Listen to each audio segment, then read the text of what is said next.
Namaste guys, ChristianRLong, Life Enhancement Consultant, giving you a big and beautiful shout out on this Tuesday evening, almost 7:30 p.m. Mountain Time here in Denver, Colorado. And I just finished doing a little over 5 miles of rollerblading. Yesterday I did 10 miles of rollerblading. And you might be saying, well, why rollerblade? You could go cycling. Mary, Namaste. You could go cycling, you could use the elliptical, the treadmill, you could go for a walk, you could go for a run. Why rollerblading? Well, why not, right? I like things that can get me into a flow state and a flow activity. For a lot of people, that's running. Never really been my experience, but it definitely has happened rollerblading and cycling. I've gotten into flow states. So, earlier today, my new... And James was asking about this earlier. My new camelbak just came in, my first one ever. This holds 100 ounces. So the other thing I had was 32 ounces, but I had to hold it the entire time that I was rollerblading. So I was like, well, what if I just put this on my back, fill it up with water? I can go further distances and possibly go even faster because I don't have something else in my hand. And what do you know? Bam! I was able to do it. It goes super, super fast. Actually, it's the fastest. I'm gonna say it's the fastest I've ever been able to go rollerblading, and I think it's record time. I usually mark my time, but for some reason today I forgot. But I know the speed at which I was going was definitely faster than I've ever gone before.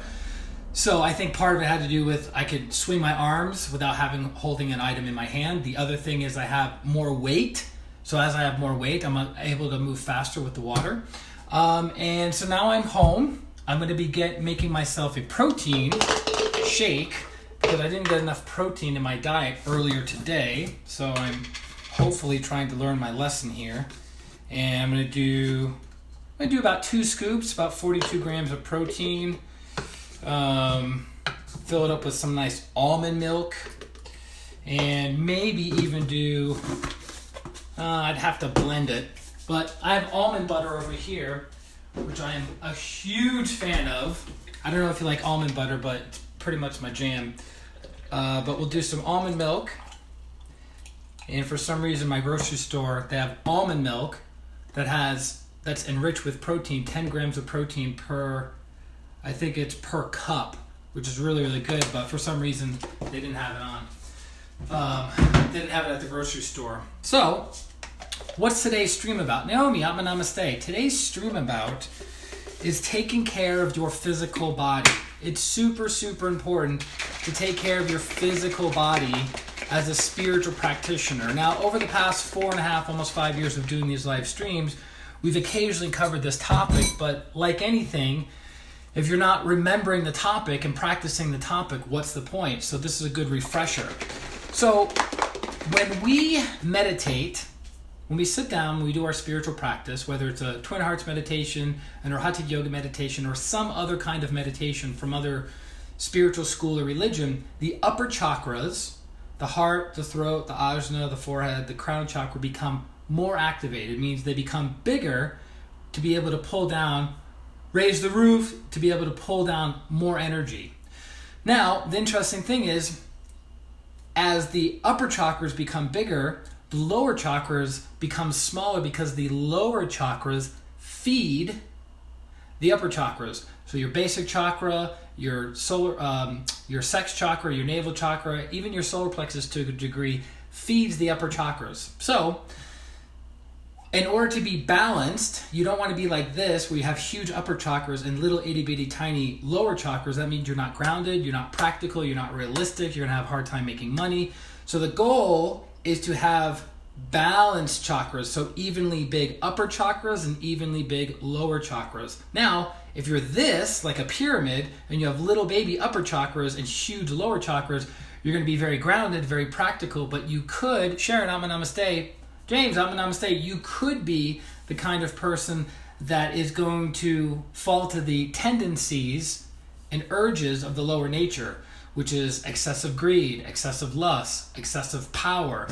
So you want to be balanced. Now, most spiritual practitioners that I've come across over my lifetime of the past 20 years of doing a spiritual practice is the upper chakras are very, very big. They have really high level experiences. They go to far off places. They see beautiful things. they hear beautiful things, they feel beautiful things, but their physical world is usually in chaos, and their physical bodies are usually very, very weak. So the longer you can stay in your physical body, the more opportunity you have to do meditations, to do healings, to evolve your soul. But if you have no physical body, you have less time to learn lessons, you have less time to have experiences, and you have less time to practice merging with your higher self. So it's very, very, Stephen, I'm going to say, it's very, very, very important to stay in your physical body as long as possible. And the cool thing is about getting your sweat on, as I just did 5 miles of rollerblading, and I'm sweating like a pig, and my camelbak is all sweaty in the back, my socks are sweaty, my shorts are sweaty, the shirt is sweaty, basically everything is sweaty right now. But the cool thing is, energetically, what's happening is, as you're moving your body, as you're sweating, energy is going out through the health rays of your body. So you know how we have physical pores on our physical skin, so when we get hot and our body is releasing toxins, we sweat. Meaning, I'm going to say, right? So we are also sweating energetically.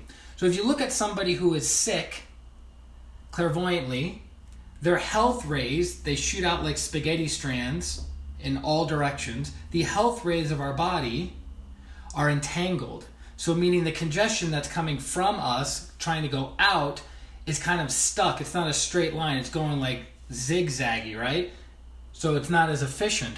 But when you exercise, when you move your physical body, when you expand, your health rays get bigger, straighter, and brighter, so congestion can leave your physical body, which allows you to what? Have more inner peace, have less stress. Don't you feel less stressful when you go for a run, go for rollerblading? Hey man, I'm a mistake. Go for some prolonged physical activity. Maybe you go hiking, maybe you go cycling, maybe you go, I wouldn't say skydiving. Skydiving usually doesn't create a stress-free environment. I remember doing skydiving in Las Vegas in 2011. It was the highest you can go without needing oxygen. We were at about 15,000 feet. Tim, I'm a mistake. And the guy that I jumped with had jumped 8,000 times. 8,000 times. So the guy was a pro. He had his like little watch on him. He had his little camera, so he was taking camera or pictures of me or pictures of us as we were diving. And you know what was really weird about skydiving? The first time I did it, I've only done it once, the first and only time that I did it, wasn't nervous on the ground, wasn't nervous flying up in the plane, wasn't nervous looking out the door at 15,000 feet below, wasn't nervous when he was holding onto the sides of the airplane, and I wasn't nervous when we jumped and we had free fall for about 30 seconds. Wasn't nervous at any part.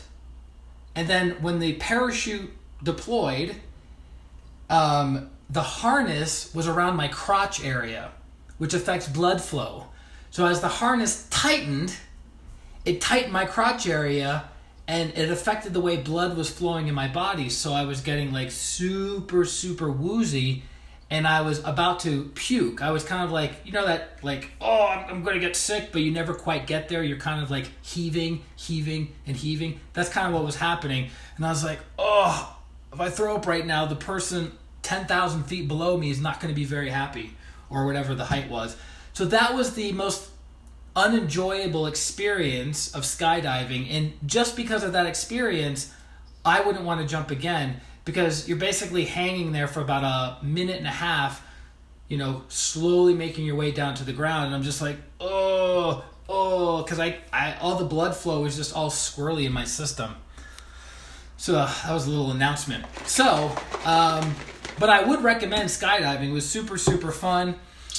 When we were driving from the pickup spot to the skydiving location, they had you watch a skydiving video, and then they had you fill out 10 or 15 pages of legal stuff that basically says anything that happens to you while you're in our presence, we are not responsible for. You're basically just signing away every single right, as I understand it.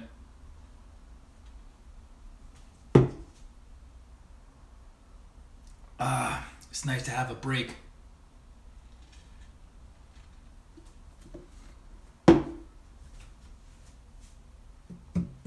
So again, the takeaway for tonight's talk is if you have a spiritual practice, if you want to go really, really high up in your spiritual practice and you really want to touch the coat of God, if you will, the stronger and healthier your physical body is, the higher you can go up, because your physical body is the foundation.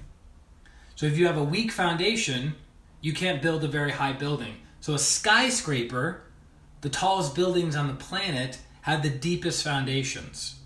You can't have a 100-story skyscraper with a 10-foot foundation. It wouldn't work. Just like in our spiritual practice, if you want to go very high into the inner world, your physical body has to be very, very strong. Because actually, it's interesting, as I understand it, one of the limiting factors as you progress in your spiritual path is not your emotions, it's not your thoughts, or even the spiritual technique, but the limiting factor is actually your physical body. So if your physical body is not healthy and strong, you're going to be limited on how high you can go. So take care of your physical body, super important. Get enough sleep, eat proper nutrition, reduce your sugar, and get plenty of physical activity. Cardio, strength training, active sports with friends. Mix it up. Get after it. As long as you're moving your physical body.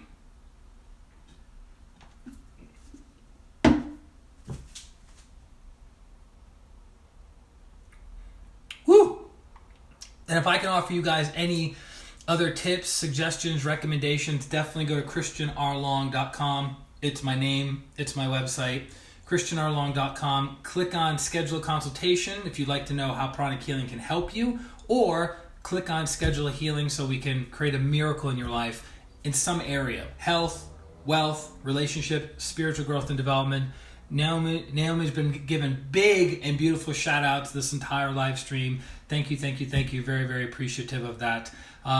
Anyone that has any questions or comments, feel free to throw it in the comment section. I respond to any questions. If you just make a comment, like a statement, I usually don't respond to every statement, but if you definitely make a question, I will definitely respond to the question.